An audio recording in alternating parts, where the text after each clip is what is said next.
Welcome back to the deep dive. This is where we really try to wrestle with some of history's biggest questions, aiming to give you that kind of aha moment. Right. And today, we're tackling a really fundamental one that often gets, well, pretty simplified answers. hmm Why did societies like those in Europe end up dominating, the global power structures? Why not the Incas or the Zulus or perhaps the Aboriginal Australians? It's a huge question. For a long time, the explanations often came back to ideas about, well, inherent intelligence, maybe ambition, or sometimes just pure luck. Yeah, those old tropes. But as we're about to explore, the real drivers seem to be far more surprising. They're rooted really deep in things like geography, biology, and just the sheer sweep of human history. Absolutely. Okay, let's unpack this with what is, I think, a truly transformative idea. Indeed, and what's so fascinating here, really, is how the foundational work we're looking at, Jared Diamond's Guns, Germs, and Steel, it just completely flips those conventional, often quite problematic historical narratives on their head. It really does. Diamond's central argument, and it was pretty revolutionary at the time, is that societies diverge so much in power and wealth, not because of any inherent, cultural or racial superiority. Not about the people themselves. Exactly. Instead, the real story, he argues, lies in these fundamental environmental advantages. He basically says the paths different societies took were largely set by the cards they were dealt environmentally. So the natural surroundings, the species around them, even just the timeline of development in that specific place. Precisely. It forces you to rethink the very roots of global inequality. So if I'm hearing you right, it's less about who was smarter or worked harder and much more about who just happened to land in the right ecological spot. That's the core of it, yeah. A radical departure for many. Yeah, it really is. Yeah. Okay, let's dig into that first piece then. Geography. How could simply where you lived become such a pivotal, almost deterministic factor? Well, think of it like the ultimate natural lottery. Some regions, like the Fertile Crescent in the Middle East, were just incredibly blessed. How so? You had extraordinarily fertile land, a good climate, Mediterranean-type predictable rainfall, just perfect conditions for early agriculture. So easier to grow things reliably. Exactly. Wild grasses that were easy to cultivate, reliable seasons. These things directly impacted how much food you could produce and, critically, how reliably you could get a surplus. Okay, surplus is key. Right. Now, contrast that with regions facing huge geographical challenges. Think vast deserts, dense rainforests, massive mountain ranges, or places with really tough, unpredictable climates. Where just surviving day to day was a massive effort. A constant struggle. And this wasn't just about having enough food to eat day to day. That consistent food surplus, or lack of it, set off a critical chain reaction. Okay, so what did that chain reaction look like? Yeah. How does a full granary essentially translate into power down the line? Well, when not absolutely everyone has to spend their entire day finding food, foraging, hunting, farming a difficult plot, then people can start specializing. Doing other things. Exactly. You get artisans making pottery or better tools. You get builders creating permanent settlements, maybe even irrigation. You get priests developing complex beliefs, early writing maybe, administrators managing things. So division of labor. Precisely. And that division of labor lets you support denser populations, leads to more complex political structures, and crucially, it lets you support standing armies for defense, maybe for expansion. Ah, right. Armies need feeding. They do, and this specialization, this societal complexity, all stemming from that initial geographic look, it created this springboard for innovation and eventually power disparities. Societies stuck in subsistence living just couldn't build that momentum. That makes a lot of sense. The surplus gives you the breathing room, the resources to develop everything else, and it just compounds. Exactly. Now, speaking of food, it wasn't just any food, was it? You mentioned the Fertile Crescent. The specific plants and animals available there played a huge role, almost an unfair advantage. Oh, absolutely monumental. And yeah, unfair in a cosmic sense, perhaps. Let's go back to the Fertile Crescent. Geographically blessed, yes, but also a biological goldmine. Okay. You had these amazing wild grasses, wheat, barley, highly nutritious, easy to grow densely, large grains, perfect for domestication. The right kind of plants. But even more critical, perhaps, was the unique set of large mammals suitable for domestication right there. Goats, sheep, cows, pigs. The big ones. The big ones. And they weren't just meat sources. Think milk, wool, leather, and crucially muscle power. Pulling plows, carts, grinding grain. Oh, well, yeah. An ox pulling a plow versus doing it by hand. Huge difference. Massive efficiency boost. This combination, the right crops and the right animals, gave those Eurasian societies an absolutely astronomical head start in building stable, productive, food-producing societies. That's a really powerful image. The utility of those animals beyond just meat is incredible. So what about other continents? Do they Yeah. just not have those kinds of species? Largely, no, not to the same degree or the same combination. Compare the Fertile Crescent to, say, the Americas. Okay. They domesticated the llama and alpaca, which are useful, sure, Hmm. but you can't ride a llama effectively in battle. They don't give milk for human consumption like cows, and they aren't strong enough for heavy plowing. Different kind of utility. Very different. Or look at Africa south of the Sahara. Plenty of large mammals, right? Zebras, elephants, hippos. But think about trying to domesticate a zebra. Huh. Yeah, I can imagine that not going well. Too temperamental. Exactly. Too flighty, too dangerous. They just didn't have the right disposition. And Australia. Virtually no native large mammals suitable for domestication at all.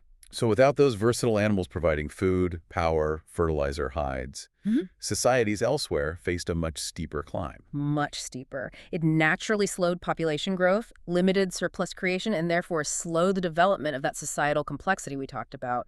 That gap just widened over thousands of years. It's staggering, really, how interconnected it all is. Biology, geography, shaping everything from the start. Now, this next bit, it always makes me pause. Mm-hmm. How living so close to those very advantageous domesticated animals also created this incredibly deadly, almost accidental weapon. Yes, this is one of the most sobering and, frankly, impactful parts of Diamond's argument.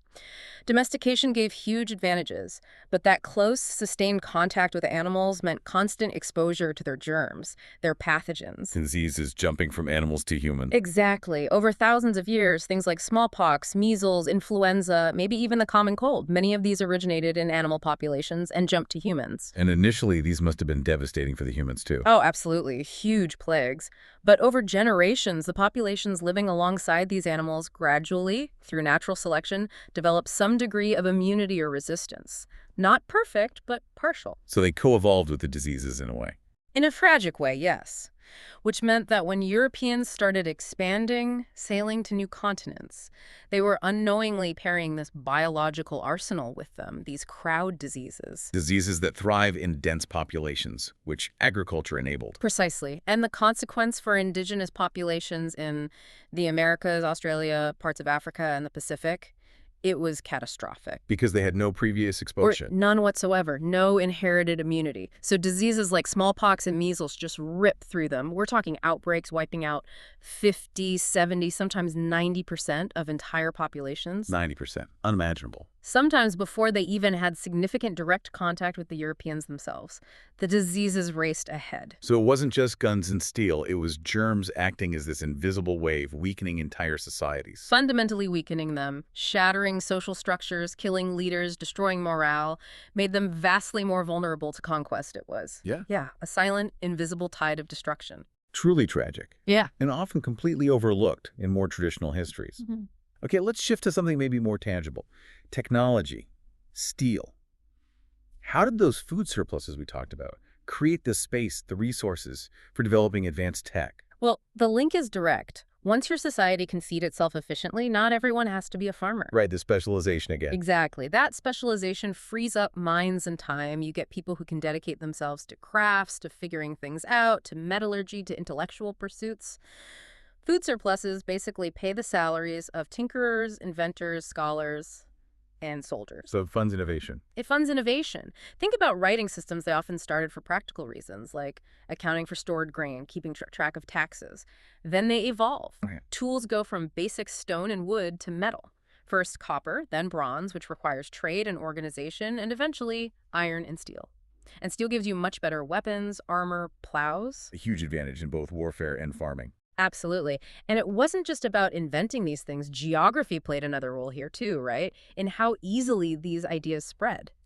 Interesting. How so? Think about Eurasia, Europe, and Asia combined. It's a massive landmass, but it stretches primarily east-west. Okay, I see that on a map. This means large parts of it share similar latitudes, similar climates, similar day lengths, similar ecological zones. It's like a huge highway for diffusion. So crops, animals, ideas could spread more easily along that axis. Much more easily. A crop developed in the Middle East could potentially grow thousands of miles east or west without hitting a radically different climate zone immediately. Same for animals, technologies, maybe even writing It systems. facilitated faster sharing. Much faster. Now contrast that with the Americas or Africa. They are oriented more north-south. Right, crossing climate zones much faster. Exactly. If you try to move crops or animals north or south, you quickly run into deserts like the Sahara or dense tropical rainforests or just very different temperature regimes.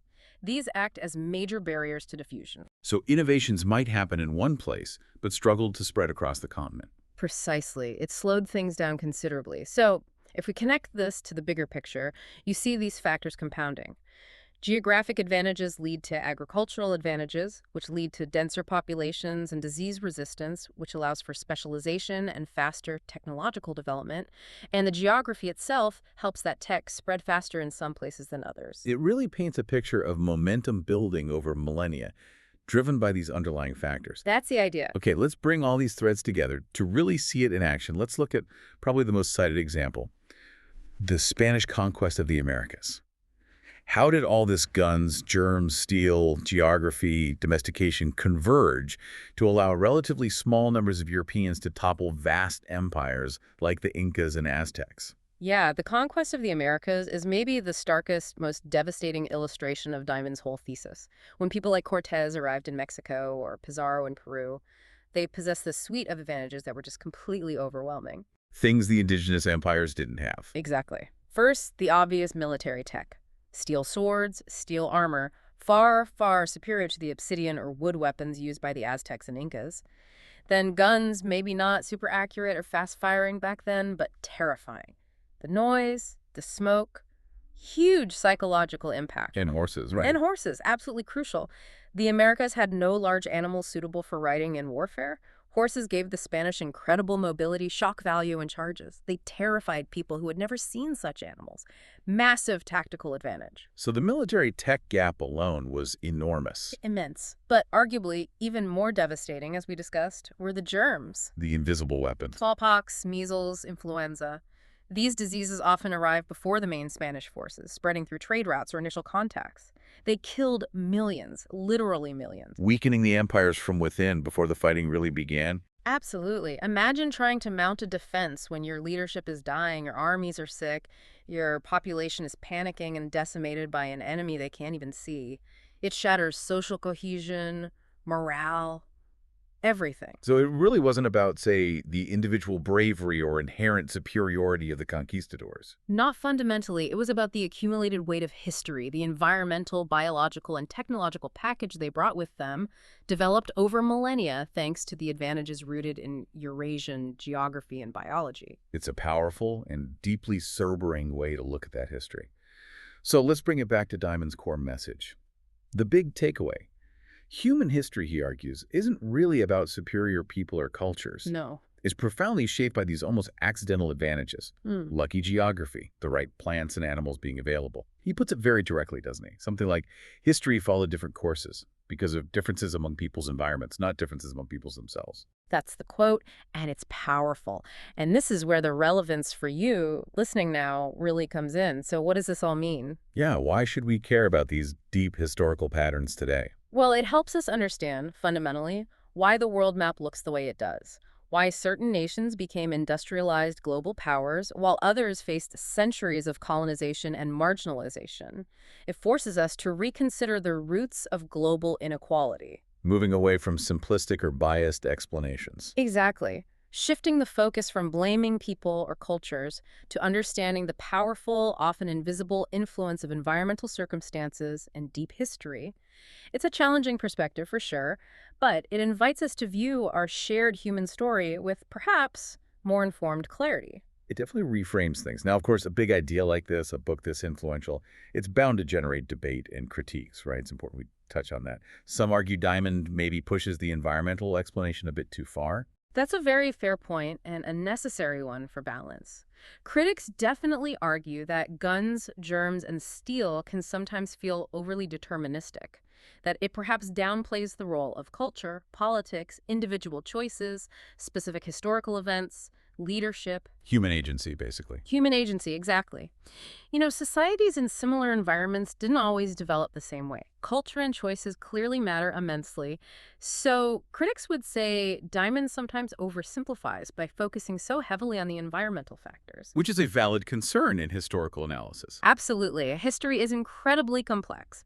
But even acknowledging those simplifications and the importance of other factors, the book remains hugely influential. It's probably one of the most widely discussed explanations for these large-scale patterns of inequality. It started a vital conversation. It absolutely did, and continues to. It challenges long-held assumptions, many of them problematic, about why societies differ. So it serves as this essential framework, this starting point for discussion, even if it isn't the complete sole answer to everything. That seems like a fair assessment. So if we had to boil it down, the core takeaway from this deep dive isn't about destiny or race determining civilizational success. Not at all. It's about the profound impact of the natural lottery.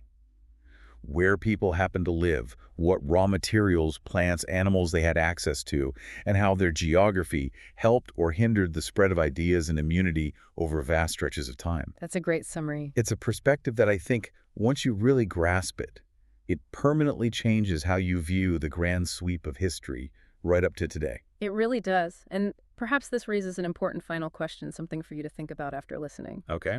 If our collective past, and therefore our present, was so profoundly shaped by these environmental advantages and disadvantages, what does that understanding imply for how we tackle global challenges now? The implications for today. Yeah, things like resource distribution, the uneven impacts of climate change, how we approach equitable development across the globe. Does understanding these deep historical roots, this environmental lottery, change how we think about responsibility or solutions for creating a more balanced future? That's a really provocative thought to end on. How does this historical lens inform our actions today? Something definitely worth mulling over.